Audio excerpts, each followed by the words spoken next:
Hello and welcome to the Modern Adventurer podcast. Coming up. The first day of hiking, it was like a 1,400 meter climb. It was like a 12-mile hike. And as I was going up it, I was just getting more and more tired. And then as I started to go downhill, like because when you're going up, you can sort of power through. But when I started to go downhill, my legs were so tired, I nearly fell over and buckled under the weight because my legs were so weak. And I was like, right, this ain't working. And I started getting really angry at myself and annoyed and upset, going, it's your first trip away in 18 months. My next guest is a travel YouTuber who has an array of travel experiences to tell on the podcast this week. He has covered all sorts of places from his big trip from Hong Kong to New York. We talk about some of those incredible experiences he's had and how that sort of transformed his YouTube into where it is now. Today he gets to travel all over the world with some incredible companies and telling the most fantastic stories through his filmmaking. So I am delighted to introduce Karl Watson to the podcast. Cheers, John. Thanks for having me on. Absolute pleasure. I mean, you've done some remarkable stuff over the last sort of 10 years, recording your adventures wherever you go in the world. And what I absolutely love about your story is the sort of beginnings of it and that sort of leap of faith that you did from your Hong Kong to New York trip. For everyone listening, probably the best place to start is at the beginning and about you. Yeah. So this Hong Kong to New York trip did in 2013. I'd been backpacking before when I was 22, but I didn't film it because I didn't have a camera or anything like that. But then I started making videos of my trips, just little trips away, just for fun, because I work in video as a video editor in London, and all the stuff I was doing professionally was unbelievably dull. So I was like, well, if I film my trips, I have something more fun and creative to edit. And so I started doing more and more of those. And then I had this idea. It's like, right, I want to go traveling again, but I want it to be the biggest trip possible. I don't want to work a single day. Like I've done the work holiday visa before. And I want to film it all and just cut it as if we've been commissioned to do a TV series, even though we hadn't. But just film it and, see what happens with it. I didn't have high ambitions for how many people would watch it or anything like that. I just thought it'd be a fun souvenir and hopefully the people we met on the trip would enjoy it. But it was just an idea, just a creative experiment. And so, me and my buddy James spent 3 years saving up to do this trip from Hong Kong to New York, as the title suggests. Doesn't even suggest, it tells you exactly what it is. But we went through 20 countries and 4 continents in 9 months. And James, who I went with, is my best friend, and he'd never been traveling before. And he was like, what do I need to do? I said, I'll plan it all. I'll organize everything. Just in exchange, you have to put up with me filming for 9 months. And he was like, all right, deal. And then in the build up, sort of saving up for the trip, I sort of put the trip, we're going to do it 2012. And then I got a new job that kind of completely sorted my life and career out, which had been a bit of a rocky ride. And I said, look, I need to do 2 years at this job, so we have to do the trip 2013. And he went, that's fine. The only thing that will stop me doing it is if I get a girlfriend and fall in love. Guess what happened? So when I actually booked the ticket for the trip, it was going to be a solo trip. It's just going to be me by myself. And that would have been May 2012. And I was going to set off in February 2013. And then August 2012, day after James's birthday, he rang me up sort of going, hey Karl, how are you? And I was like, oh God, what's happened? Because he only asks how I am if something bad has happened to him. Him and his girlfriend had broken up, and he was like, oh, is it still too late to come on the trip? And I was like, no, if you've got the money. And basically all the money he was saving for the trip, he was then saving for a house with his girlfriend. So he had all the money saved up. And in like the space of 2 days, we got him booked on the trip super easy. And he came on a trip that kind of, changed both our lives. It changed his life, opened his eyes to traveling. He's done tons of traveling since then, and it changed my life because it was just more eye-opening, like on top of the traveling I'd done before, but also this experiment of a video. Once we eventually cut it, it went online, and it didn't just take off straight away, but gradually just sort of snowballed, and it's now got like 2.5 million views or something when you put all the episodes together. So it's sort of, and it's led to me, the YouTube taking off, doing travel films professionally as well as like personally stuff on my YouTube, and it turned out all right, basically. I suppose back in 2012, 2013, that was sort of the early days of YouTube, really, and people uploading like more personal stuff. Yeah, and it was very, I often get people ask me sort of going, oh, nowadays will ask me, what made you decide to do documentaries instead of vlogs? I was like, well, you've got the chronology the wrong way around. I was making the documentaries before vlogs really existed. I was inspired by TV documentaries like The Long Way Round and Long Way Down with Ewan McGregor and Charlie Borman, where they sort of motorbiked all the way around the world. And I loved their films because they were very honest about the experience, and you hit play and you felt like you're on the trip with them. So I was just copying that. I didn't even know what vlogs were or anything. I didn't really know what a YouTube channel was either. It was just YouTube was just a website I could upload the video onto so I could share the link to people. So when I first got a notification saying, oh, someone subscribed to your channel, I was like, right, 2 questions. What's a subscriber and what's a channel? You know, I had no idea. And it just gradually took off. And yeah, there was no other content out there really like it at the time.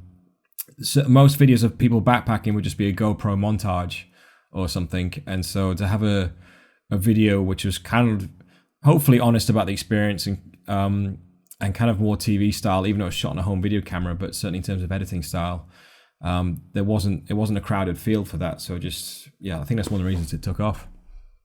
Yeah, I think we were sort of discussing earlier about how, because you had your friend, what was his name?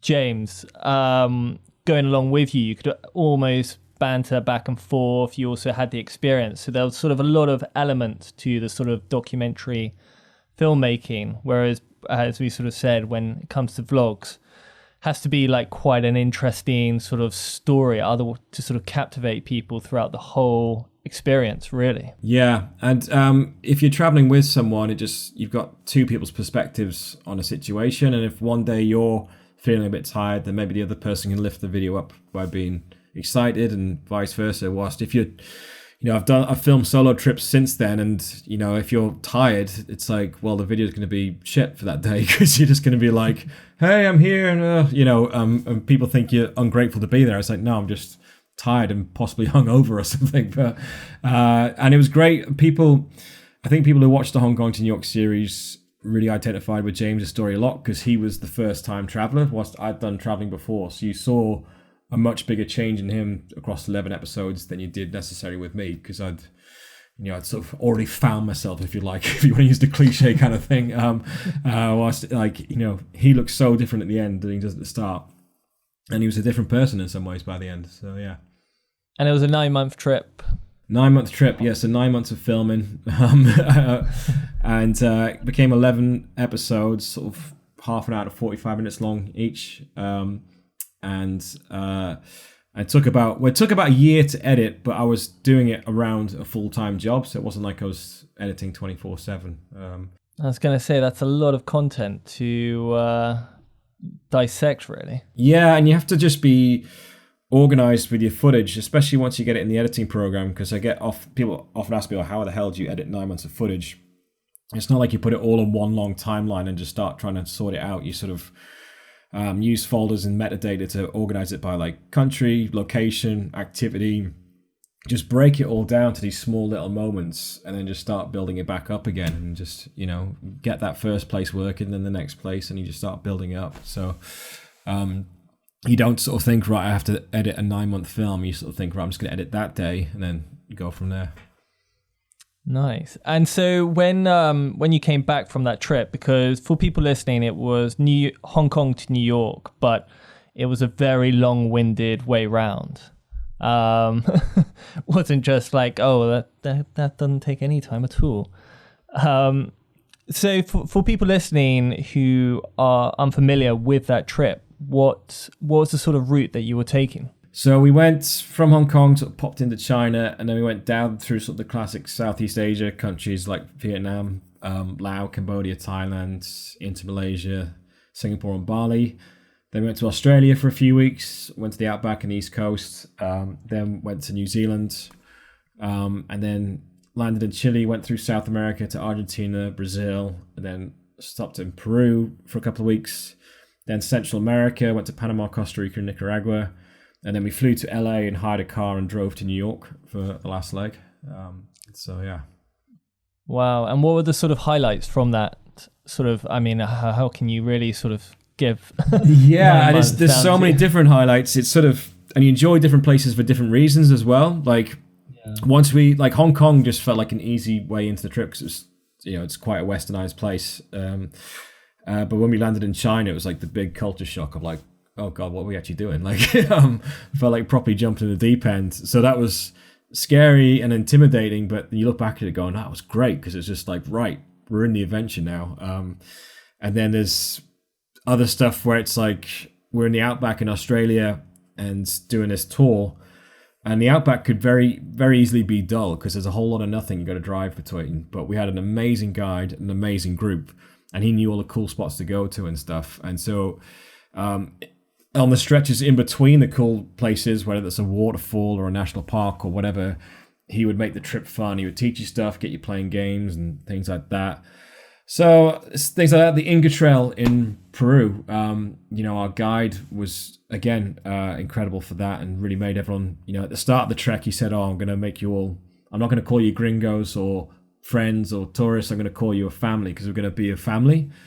And at the start of it, you kind of, the cynical side of you is going, okay, sure. But then by the end, you got the whole group so tight. And on the penultimate night before we got to Machu Picchu, like, everyone was sharing all these like personal stories from their life, and people were crying. And I was like, oh shit, he did it. So there's so many great moments. But that's the great thing when you go away for 9 months, or when you go away for any period of time traveling, it feels a lot longer than 9 months, or even 2 weeks if you go away for that, or even a weekend. It feels longer than if you just stayed at home doing nothing, because you're filling it up with so many different experiences that it just, rather than when you're at home working 9 to 5 and it all blurs into one, it feels way longer. So it felt like we'd always been away for 9 years rather than 9 months when we got back.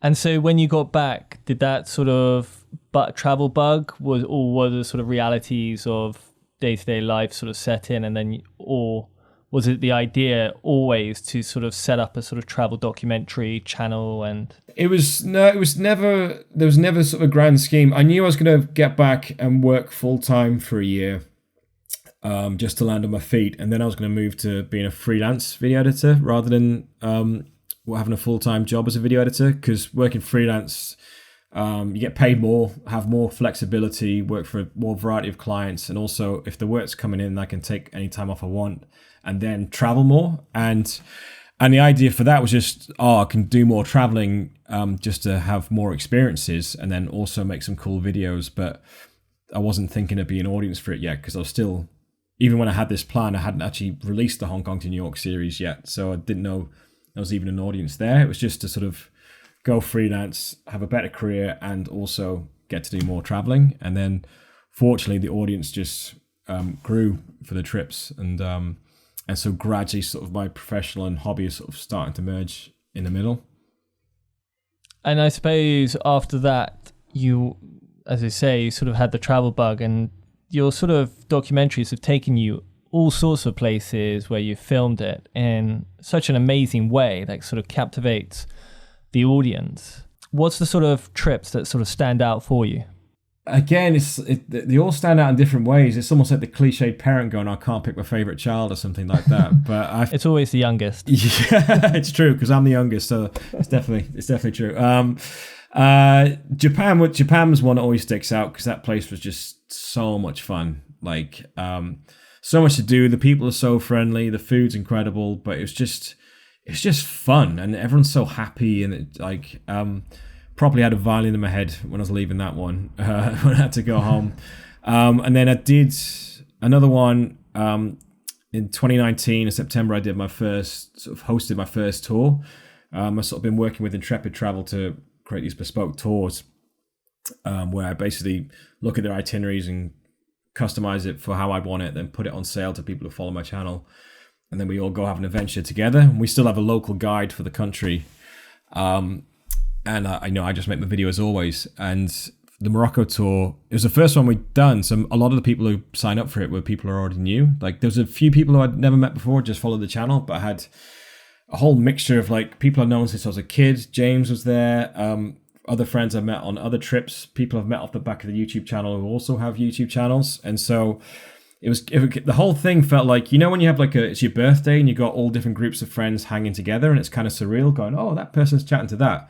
It was like that, but for 2 weeks in Morocco. So it was just very, very surreal, but we all had an amazing time. We had an incredible guide, Hamid. So it was just, it was quite overwhelming, actually. I was just, some moments I was just sitting there going, I can't believe, we're sitting there watching the sunset in Sahara and I've got all these people around me. And it's all happened off the back of the YouTube channel. It's just like, how did this happen? It was quite overwhelming. And with that, what's it called? Intrepid travel, that's sort of Morocco, and you've got another big one coming up at the end of this year. We've got a few coming up. So I've actually got Iceland coming up a week Friday. So it's going to be great. I think I was fortunate enough to go away this summer, but I think for most people it's going to be their first trip away since before the pandemic. So I think everyone's going to be bursting with excitement and won't mind the fact that they're going to have to pay probably £10 for a beer in Iceland because they'll be excited to be away. We've got that one, and then we've got a whole bunch lined up for next year. Just hopefully they can all happen. But we've got Thailand, January, Borneo in April, which was supposed to happen in 2020. It's been put back 2 years.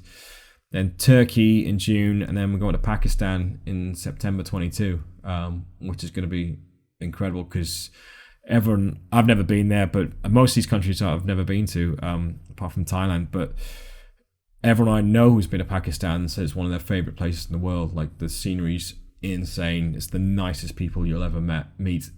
So I really, really can't wait to experience it, not just for like the natural beauty, but also it's a country that has like a sort of a negative reputation, and so it'll be fun just sort of showing like, no, don't worry, see, it's fine, so that one's gonna be really cool.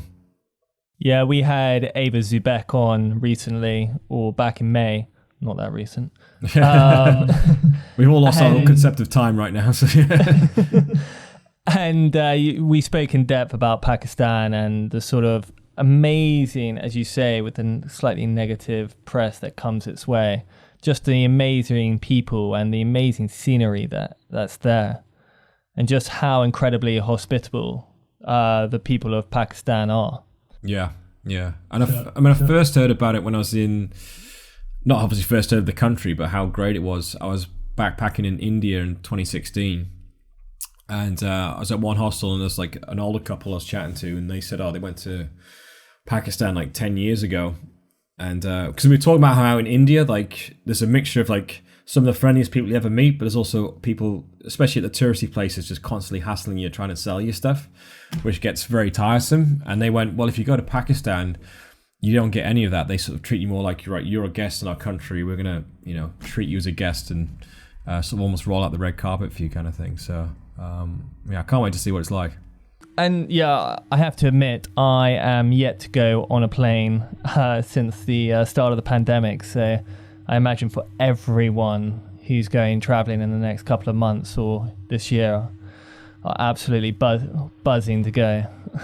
Yeah, and it's kind of surreal. I was away this summer. I went to Switzerland, Italy, and Croatia, and it took like a couple of days just to like actually sink in that I was actually there. You sort of sitting there looking at the mountains going like, am I actually here? I'm like, just been stuck in my own living room for so long to sort of actually finally be away. It took a few days to properly sort of settle in and sort of, rather than just sort of being in a state of disbelief.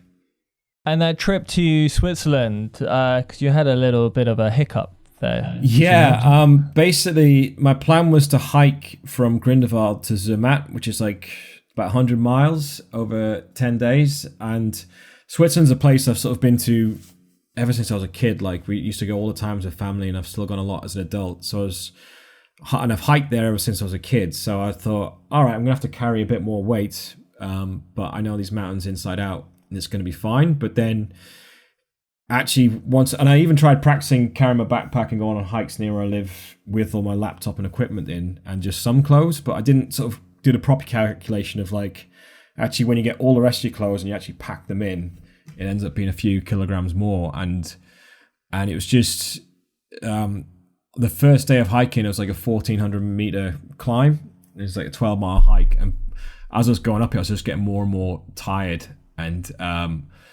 then as I started to go downhill, like because when you're going up you can sort of power through, but when I started to go downhill, my legs were so tired I nearly fell over and buckled under the weight because my legs were so weak.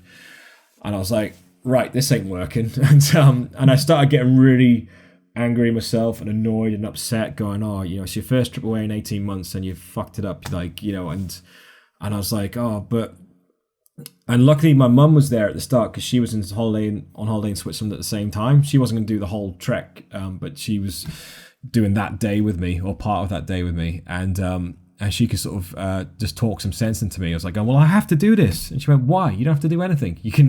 There's a train right there. You can turn around right now. And then I was like, well, I want to do this. And then she's like, well, what do you actually want out of the trip? And all I wanted was just sort of just to get away from everything and just relax in the mountains and just go on enjoyable hikes and not have to worry about anyone, not have to worry about myself because I know the place so well. And that first day, I realized I wasn't doing that. I was actually freaking out. I was like, well, I don't want to be freaking out. And also at the end of the day, I got to this town, Wengen, which I know very well. And I got to like my favorite viewpoint for sunset. And I was so exhausted, rather than sitting there going like, wow, I was sitting there going, meh. Because I was just so tired. I was like, well, this is wrong. You shouldn't be, I want to be sitting here in awe and I want to be enjoying every moment. And so then I thought, well, why don't I just sort of get the train to the main towns of the trek and just do day hikes and still cover most of the same ground, still see everything I want to see, but not have to carry all my stuff during the day, so I won't be as tired and I'll be able to enjoy it more. And as soon as I sort of made that decision, like, right, that's what I'm going to do, it felt, I guess it was literally a weight off my shoulders, but figuratively just suddenly was like, oh, yeah, that's, you've made the right decision because it feels like the right decision. And from then on in, I just loved every second of the trip. So it was 100% the right choice. I mean, the weather helped me make the choice as well because there's like I had coming up 2 days of like the highest, most remote passes of the trek, and it was scheduled for thunderstorms. And it was just like, hiking by yourself over mountains in thunderstorms is not brave, it's just stupid. And so I sort of, when I was filming the trip, which I'm editing right now, and I was sort of explaining to Cameron my decision making, I was like, yeah, I want it to be a challenge, but a fun challenge, not like let's go die in the mountains, and I don't want to be remembered as the dumb YouTuber who died on the mountains just trying to make a video. I was like, this way I'll just be remembered as a dumb YouTuber and that's fine because I'll still be alive. Yeah, I think that's important, especially when people listening sort of taking on these trips, is the why of what you're doing. Yeah. And sometimes people sort of feel like they need to really suffer or really push themselves in order to get something out of it. But sometimes if your why is that you just want to switch off, going and, as you say, taking the train so that you have those moments to really appreciate the beauty of the Swiss mountains. Yeah. Whereas if you, as you say, you are too tired to even appreciate just those small moments. Yeah. Then you're definitely making the wrong, decision in your thinking. Yeah, and I've done trips before that have been physical challenges or mental challenges, but that's what I signed up for. So I was happy to take. But actually, what I wanted from this trip was just because I know the country so well. I just like, I want it to be a relaxing trip. Even if for some people hiking isn't relaxing, but they think of that as sitting on the beach. But for me, it's relaxing because you just haven't got a care in the world. And I wasn't relaxed, and so it's just. So it's just, if you're ever doing a trip and you're not enjoying it, you just have to take a moment to sort of first take a deep breath, chill, and then sort of think, right, what do I actually want out of this trip? And then is what I'm currently doing let me achieve that, or do I just need to adjust the plan slightly? And it's fine. You don't owe anything to anyone other than yourself. So if you want to change the plans, it's fine. And then as soon as you do it, you'll probably feel a lot better as well. Yeah, I remember, having Geordie Stewart on, and he cycled around the world. Bloody hell. And we were talking about how like you build it up in your head that everyone back home will be like so disappointed or something. But at the end of the day, when doing these trips, unless you're breaking a world record or, pacing yourself or no one really cares. Yeah, absolutely.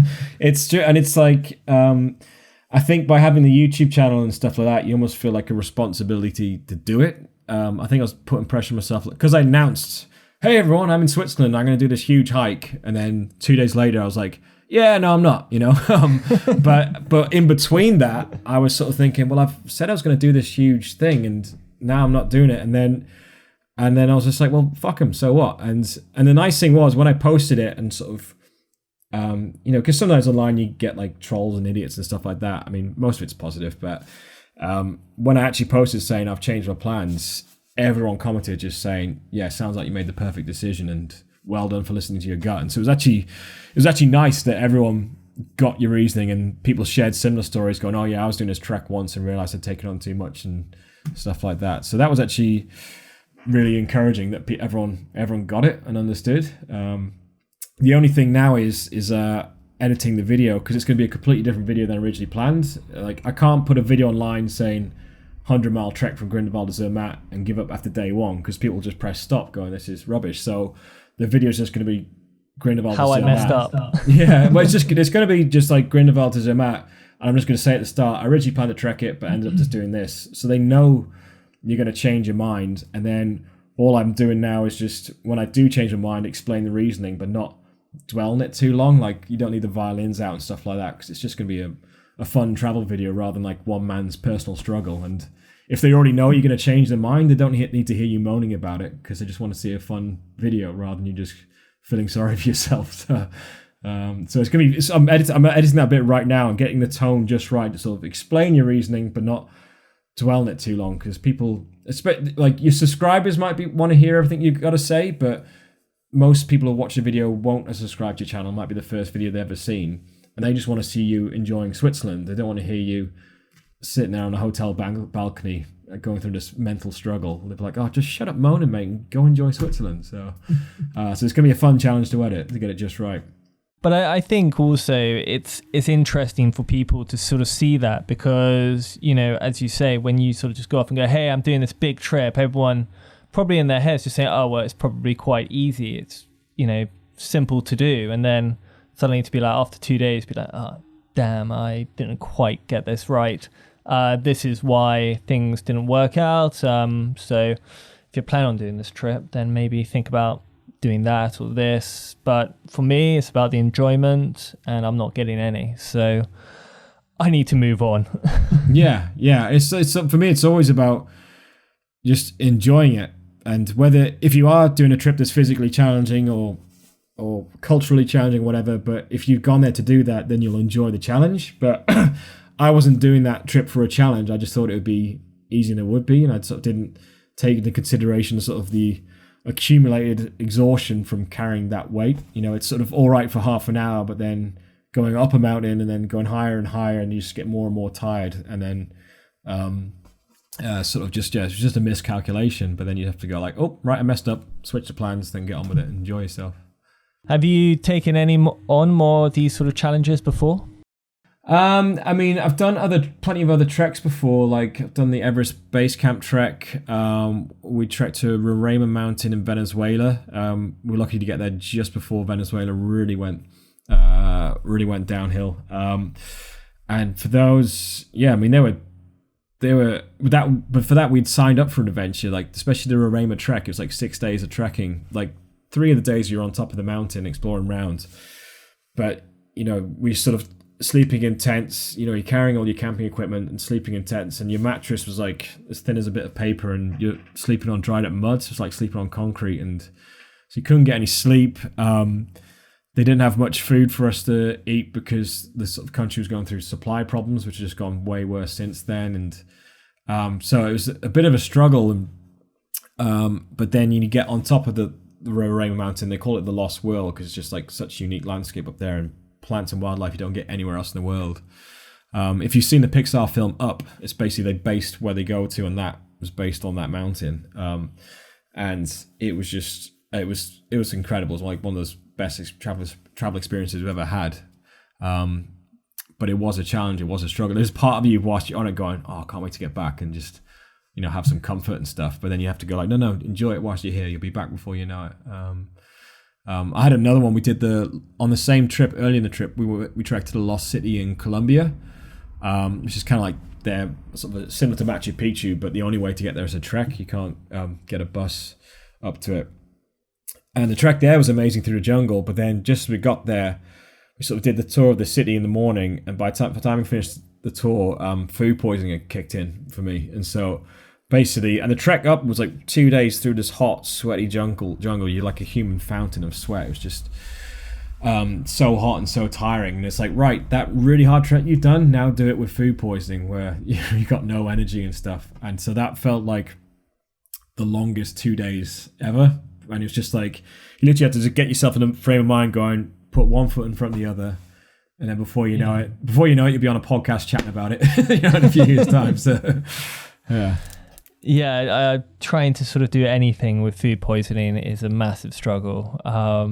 And yeah, I remember having to sort of try and get sort of 20 odd miles with food poisoning day after day. And it's just awful. And as you say, all you want to do is literally curl up in a ball and hide away. Yeah. Whereas when you pretty much have to force yourself, this is what I find very interesting, especially on the sort of mental side, is that if today or tomorrow we got food poisoning, we'd probably stay in bed, chill out, rest up.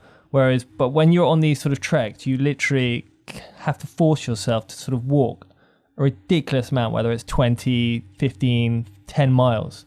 Yeah. And you can easily do it.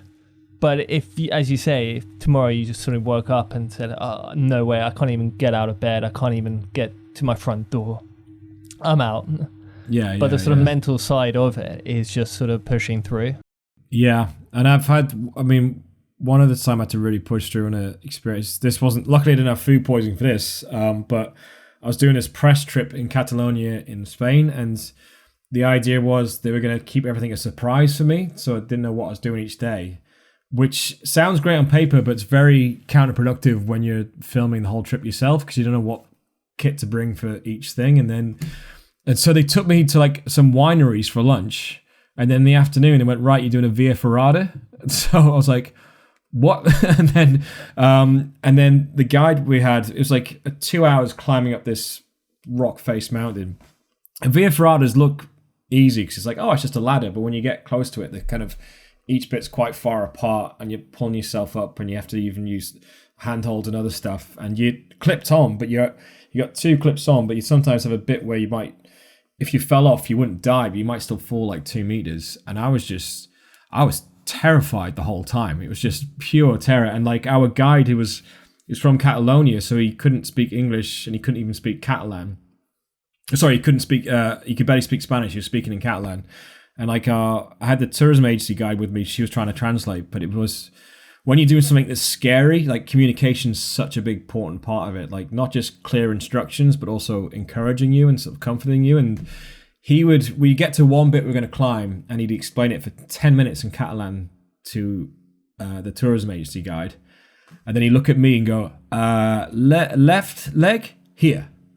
I was like, is that it? Like, you talked for 10 minutes before. There's got to be more to it than just, And so I literally had to sort of think back to any time I've done anything scary before on my trips. Think about what they always say, like, take deep breaths.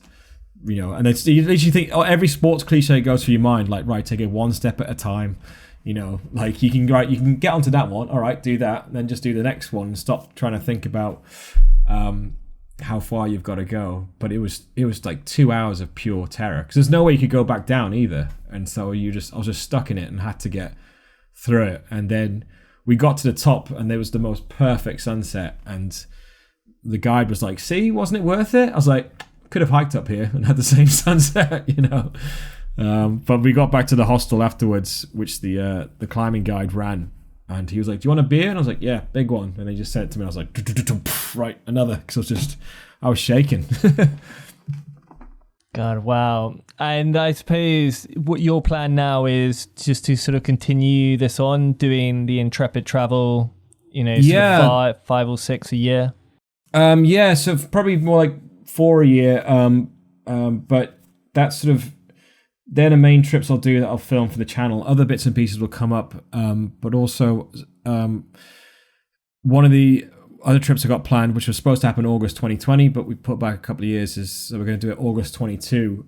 Me and 2 friends are going to do an Eastern European road trip. So we're going to go from Tallinn in Estonia all the way down to Athens in Greece, but going through like, Ukraine and just so many places, like 12 different countries. And we're going to, you won't have that long in each country because we're going to have like 6 weeks to do it, but we hope to have like, a couple of days in the capital city, then a couple of days out in the countryside, sort of see different sides of each place. And when we're in the big cities, we're going to do couch surfing so we can meet the locals and get like rather than just showing up and just doing a walking tour of a city where they explain what a statue is and stuff like that, rather just sort of meet some local, because we don't know anything about this country at all. And so, and I don't think the audience might not know that much about it. So there's not too much expectation of like, oh, you have to see this or do that. They'll just be happy to see what you show them. So we'll just hopefully show up these places where we're couch surfing and they'll just show us some cool stuff and we'll just go along with it. I think for people listening and sort of trying to sort of, couch surfing is such a sort of good way of getting around. And another one was warm showers, which I used as a site, which is sort of dedicated towards cyclists touring. I've never heard of that one. No. Have you not? No.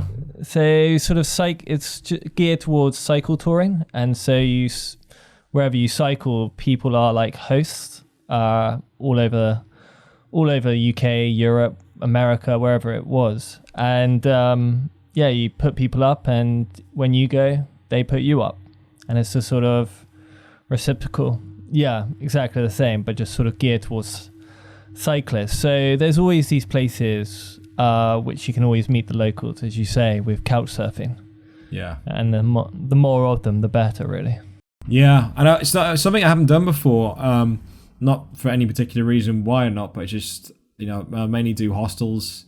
Nowadays, I do private rooms or hostels, so I get the best of both worlds. Like, get the atmosphere, but get a good night's sleep, rather than being in a dorm room full of you might end up with some teenagers in your room or something like that, which you just, I'm 37 now, so that'd be a bit creepy. But yeah, I've always had people recommend couch surfing to me, just haven't got around to it yet. So, but I think this will be perfect time to do it in these countries where, literally know nothing, of them, but couldn't tell you anything about them, and so it'll be exciting. I think it's the snoring in the hostels that gets me.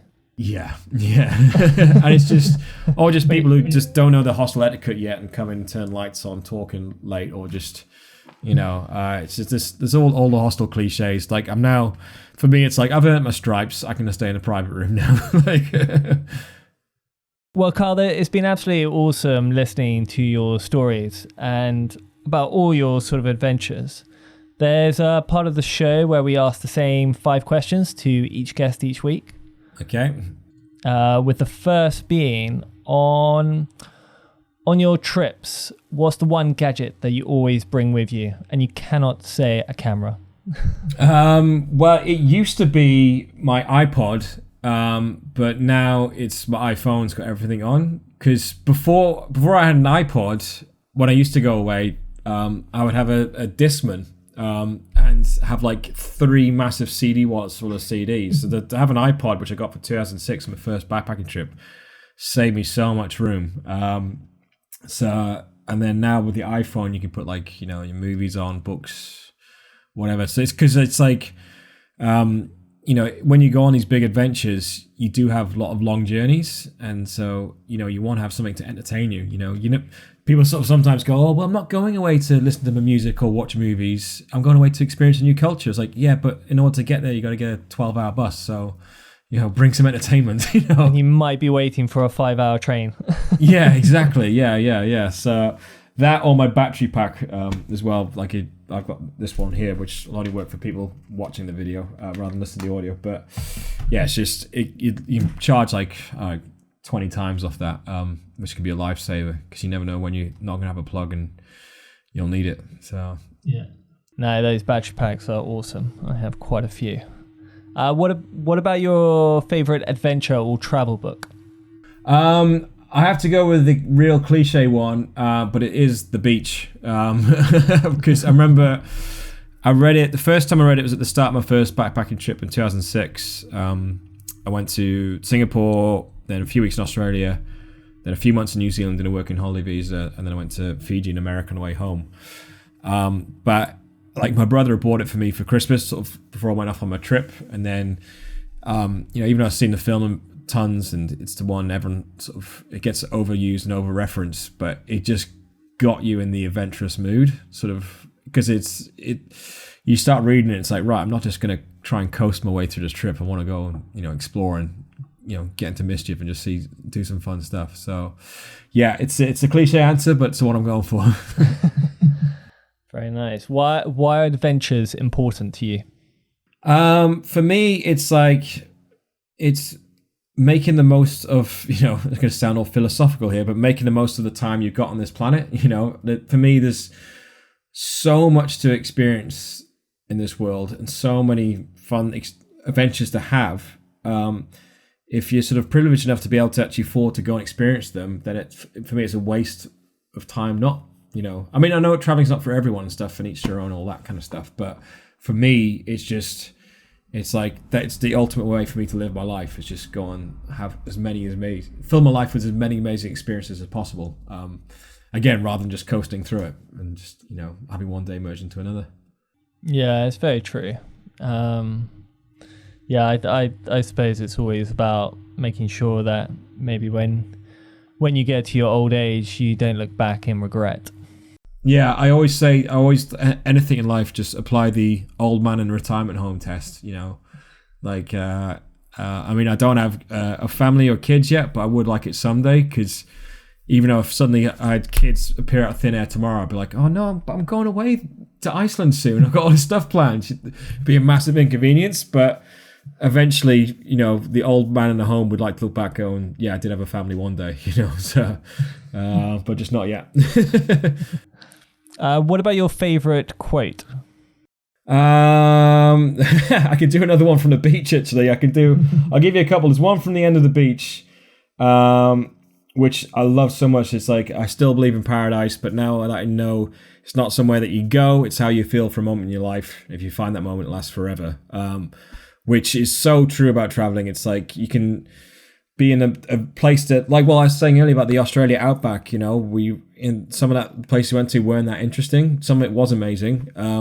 But we had an amazing group. So it was just one of the best times. And so you could go to what people can tell you is paradise. It might be like, a tropical island somewhere, but you could be bored or miserable. It's up to you and the people you're with to make it paradise. And the other one I'll do is get even more geeky. I'll use the Gandalf one of, all you have to do is decide what to do with the time that's given to you, which I think's a fantastic quote and stuff. And I don't have any tattoos, but if I did, it might be of that.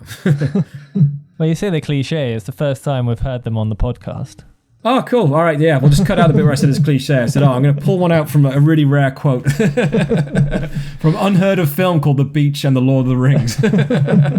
Lord of the Rings we've had as the favourite book, though, many times. Yeah. I mean, it is an adventure book. I mean, I love it's a bit of a segue, but I love adventure films. And so that's one of the things that made me want to make travel films. It's like, well, if you want to make an adventure movie, you need a cast, a crew, a script, all these other bits. So I was like, well, why don't I just go on an adventure and film that? And that's sort of part of the reason why I make longer films and have sort of more epic music than just Tropical House. Is sort of, it's my adventure movie, Yeah, and definitely something to look back, as you say, in your old age. Yeah. You can look back. You won't be able to remember it, so I'll just click it and watch it. Not quite on the VHSs. Yeah, luckily they are digitized, so yeah. People listening are always keen to travel and go on these sort of grand adventures. What would you recommend for people wanting to get started? I think there's a lot of people for their first time backpacking adventure. The popular places are like Southeast Asia, like Thailand, Vietnam, and because it's such a well-oiled machine for backpacking, it's so easy to travel around and it's cheap. Or people often do Australia and or New Zealand and do a work holiday visa, because things like Australia and New Zealand, again, it's so easy to travel around, but you can kind of learn the ropes of traveling, like staying in hostels, getting from A to B, doing new activities, making new friends, but there's no cultural barrier to get over, and they speak the same language and things like that. So it's sort of, learn that bit of traveling first and then, chuck in the other challenges as well. So that's That's one reason why it's a popular one. But also, if you're really unsure what to do, then you can book yourself on a tour, whether it be with Intrepid or G Adventures or Kentucky or Bus About, because they just sort everything for you, and it can be a good way. I mean, tours are for all people of all ages and stuff, but they are a good way for a first-time traveler as well, just to ease themselves into the experience. And then, often, I backpacked around India for like 6 weeks by myself in 2016, but I met some people who were on a tour, and then they had a tour for 2 weeks, and then they kept traveling for a few more. So they used the tour to get used to India and traveling around, and then literally with friends they made on the tour, then carried on traveling with them. So that's another sort of nice way to ease yourself into it. Because if you dive right in the deep end, I mean, some people like to do that, but you might end up just getting freaked out, and then you'll just go home. Whilst if you ease yourself into it, then it's not such a big shock to the system. Very good. Well, there you go. What's stopping you? Finally, what are you doing now, and how can people find you and follow you on your future adventures? So the next series I'll have on my YouTube channel. My YouTube channel is just called Karl Watson Travel Documentaries. Just tell it like it is. So just search Karl Watson, Karl with a K, and that'll come up. And it's Karl Watson Docs on Instagram and Twitter and Facebook. The next film that'll be out would be the trip I did this summer through Switzerland, Italy, and Croatia. That probably won't be out till late October because busy editing it right now, in between doing freelance jobs. And then I've got my next tour coming up in Iceland, which starts I fly out on the 1st of October. So that'll probably be out by Christmas. But I'm about to get myself in like a very good problem that I haven't had for a while, which is having like a backlog of trips to edit. Which is sort of, after 18 months of scrounging around trying to find something to edit for the YouTube channel, it's a nice problem to have again. Let's hope it all continues. Yeah, I hope so. Yeah, I mean, we're not fully out in the woods yet, so I don't want to celebrate too early, but it's starting to look up anyway. No, well, Karl, thank you so much for coming on the show today. Cheers, John. That's been good fun. Thanks for inviting me on. It's been great listening to your adventures, and I look forward to seeing these Croatia, Switzerland come out in the future. Yeah, I'm looking forward to seeing how the video turns out as well. Cheers, buddy. That is it for today. Thank you so much for watching, and I hope you got something out of it. If you did, hit that like button and subscribe if you haven't already. And I will see you in the next video.